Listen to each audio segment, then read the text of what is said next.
अस्सलाम वालेकुम स्टूडेंट्स। आज जो है आपको इसमें आपका सेल्फ फाइनेंस के फॉर्म कब आएंगे और इसमें एडमिशन कैसे होता है पूरा एक एक चीज़ डिटेल में बताएंगे। इसमें आपको हॉस्टल मिलता है कि नहीं, कौन कौन सी फैसिलिटीज़ आपको मिलती हैं जब आप सेल्फ फाइनेंस से एडमिशन लेते हैं एमयू में, और इसकी फ़ीस क्या है, ये सब इस वीडियो में बताएंगे।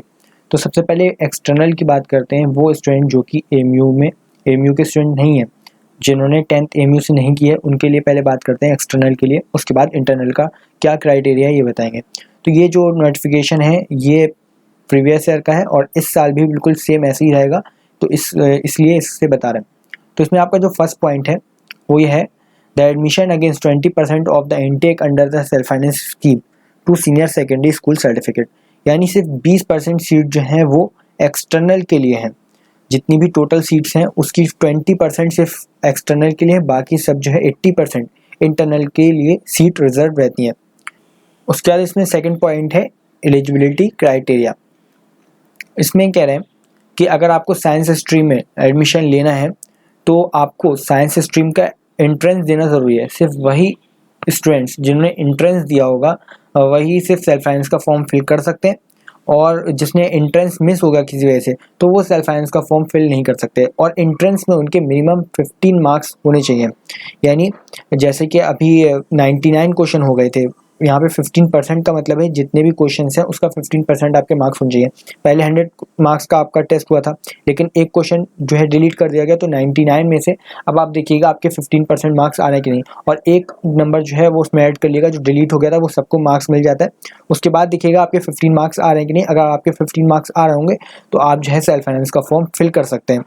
इसमें सेकंड पॉइंट ये है कि अगर कोई स्टूडेंट्स डिप्लोमा में या फिर साइंस में रेगुलर मोड में सेलेक्ट हो गया था और उसने एडमिशन छोड़ दिया तो उसका जो है सेल्फ फाइनेंस में फिर एडमिशन नहीं होगा। अगर आपका डिप्लोमा में सिलेक्शन हो गया तब भी आप जो है साइंस स्ट्रीम के लिए फॉर्म नहीं फिल कर सकते, और अगर आपका साइंस स्ट्रीम में सिलेक्शन हुआ है तब भी आप जो है इसके लिए सेल्फ फाइनेंस के लिए एलिजिबल नहीं है।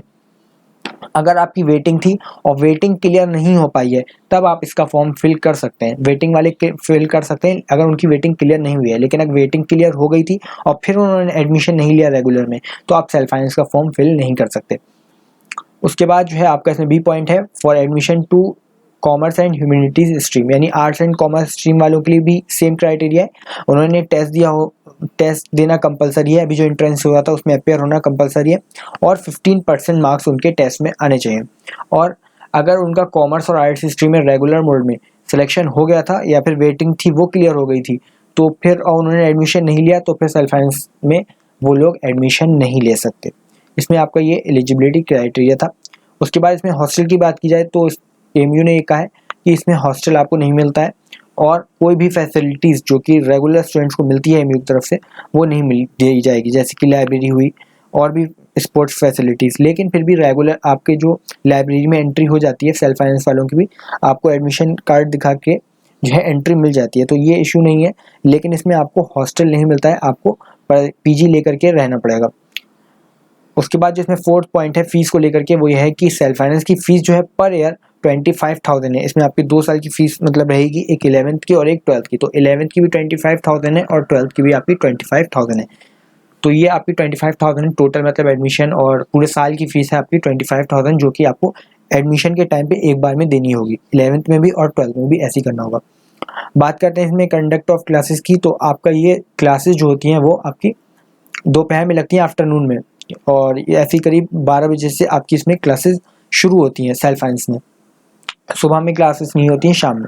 उसके बाद आपको इसमें अप्लाई कैसे करना है, तो अप्लाई करने के लिए उन्होंने बताया कि ऑनलाइन रजिस्ट्रेशन फॉर्म होता है सेल्फ फाइनेंस का, जो कि आपकी www.amucontrollerexams.com पे आपको मिल जाएगा। और इसकी सेल्फ फाइनेंस की फॉर्म की फ़ीस जो है वो है 250 पे करने होंगे। उसके बाद आपका जो सिलेक्शन होगा वो आपका होगा। और इसमें सिलेक्शन के लिए भी बता दिया है कि एक्सटर्नल का सिलेक्शन कैसे होता है। तो यहाँ पे आपको एक पॉइंट मिला होगा, ये वाला आप पढ़ सकते हैं कि एक्सटर्नल स्टूडेंट्स का सिलेक्शन होगा वो होगा वाइस चांसलर के थ्रू, नॉमिनेशन के थ्रू। यानी वाइस चांसलर नॉमिनेशन के थ्रू सबका जो है एडमिशन करेगा जितने भी एक्सटर्नल स्टूडेंट्स होंगे। 2019 से पहले यहाँ पे डेट दी हुई है, 2019 से पहले ऐसा नहीं था, लेकिन 2019 के बाद जो है ये कर दिया है कि जितने भी एक्सटर्नल स्टूडेंट्स होंगे उनको वाइस चांसलर के थ्रू लिया जाएगा, यानी वाइस चांसलर जिसको चाहेंगे उसको ले लेंगे। तो ये आपका जो है इस तरीके से एडमिशन होता है।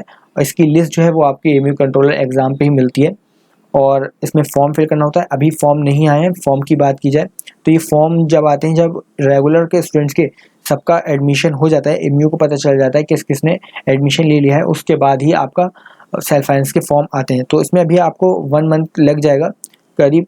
अभी जो है शेड्यूल आएगा रेगुलर वालों का, उसके बाद और क्लियर हो जाएगा कि आपके सेल्फ फाइनेंस के फॉर्म कब आ सकते हैं। अब जो है इसमें इंटरनल स्टूडेंट्स की बात करते हैं जो कि एमयू में पढ़ रहे हैं। तो बिल्कुल सेम, सब कुछ बिल्कुल सेम है इसमें आपका इंटरनल स्टूडेंट्स के लिए, बस कुछ बातें इसमें अलग हैं। जैसे कि इंटरनल स्टूडेंट्स की जो सीट्स हैं वो 80% है, यानी जितने भी स्टूडेंट्स होंगे, जितनी भी टोटल सीट्स हैं उसमें 80% इंटरनल स्टूडेंट्स के लिए रिजर्व कर दी गई है। और इसमें आपका जो सिलेक्शन होता है वो आपके 10th के मार्कशीट के बेसिस पे होता है। यहाँ पे आप देख सकते हैं मेरिट पे बेस पे होता है, एक्सटर्नल का वीसी के थ्रू होता है, लेकिन इंटरनल स्टूडेंट्स जो होते हैं उनके यहाँ पे लिखा हुआ है कि सीनियर सेकेंडरी सर्टिफिकेट एग्जामिनेशन जो एमयू ने करवाया था उसके मेरिट के बेस पे यहाँ पे आपका इंटरनल स्टूडेंट्स का सिलेक्शन किया जाएगा। बात करते हैं इसकी एलिजिबिलिटी क्राइटेरिया की, तो ये थोड़ा अलग है। इसमें आपका वो तो सेम है, मतलब एंट्रेंस में आपका अपेयर होना कंपलसरी है। अगर आपने एंट्रेंस छोड़ दिया होगा, मिस कर दिया होगा, तो अब आपका सेल्फ फाइनेंस में एडमिशन नहीं होगा। लेकिन अगर आपने एंट्रेंस दिया है तो अब आपके कितने ही मार्क्स आ रहा हो, आप सेल्फ फाइनेंस के लिए अप्लाई कर सकते हैं। जैसे कि एक्सटर्नल के लिए है कि 15% मार्क्स मिनिमम होने चाहिए एंट्रेंस में, लेकिन इंटरनल स्टूडेंट्स के साथ ऐसा नहीं है। इसमें जो है आपका अगर आपके 15% से कम आ रहे हैं मार्क्स, तब भी आप सेल्फ फाइनेंस का फॉर्म फिल कर सकते हैं और आपका एडमिशन आपके 10th की मार्कशीट के बेस पे मेरिट पे हो सकता है। और इसमें आपका साइंस और कॉमर्स स्ट्रीम दोनों के लिए ही ये सेम है बिल्कुल। उसके बाद आपका जो इसमें हॉस्टल नहीं मिलता है, इंटरनल स्टूडेंट्स को भी हॉस्टल नहीं दिया जाएगा। और अगर कोई स्टूडेंट्स हॉस्टल में रह रहा है, जैसे कि किसी ने 10th एमयू से की है और वो किसी एमयू के हॉस्टल में रहता है, जैसे कि मिंटो में और +2 में आपको मिलता है हॉस्टल, तो फिर आपको हॉस्टल छोड़ना पड़ेगा सेल्फ फाइनेंस में एडमिशन के बाद।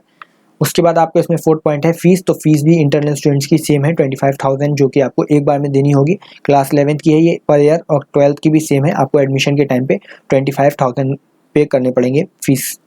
और इसमें आपका क्लासेस जो है, इसमें आपके इंटरनल स्टूडेंट्स की भी शाम में चलती हैं, 12 बजे के बाद से इसमें आपकी क्लासेस होती हैं।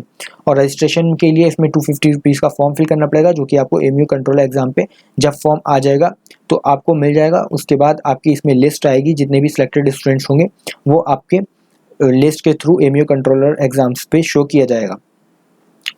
और इसमें अगर आपका कोई डाउट है तो आप पूछ सकते हैं।